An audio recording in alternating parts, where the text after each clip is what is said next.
26 জন নিজের প্রাণ দিয়েছেন। ওনাদেরকে আত্মার শান্তির জন্য আমরা 2 মিনিট যেন নির্মমতা পালন করি। আজকে এই যে নির্মম হত্যাকাণ্ড পহেলগাঁওতে 26 জন, সবচেয়ে দুঃখের বিষয় ধর্ম পরিচয় দিয়ে তাদের হত্যা করা হয়েছে। তাদের শিশুর সামনে, স্ত্রীর সামনে হত্যা করা হয়েছে।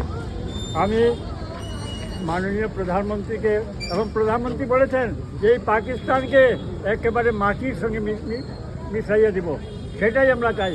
এবং কেবল পাকিস্তান নয়, বাংলাদেশকে উচিত শিক্ষা দিতে হবে।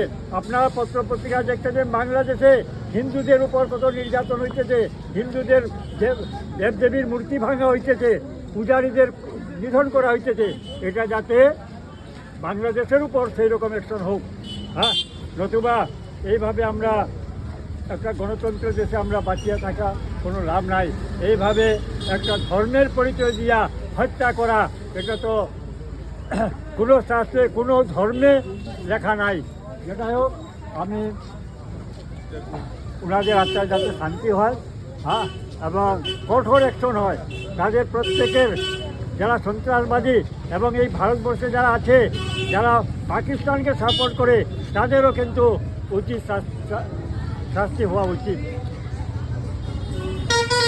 আচ্ছা, আমরা হাল্লা না করে 1 মিনিটের নির্মমতা পালন করি, ঠিক আছে? হ্যাঁ,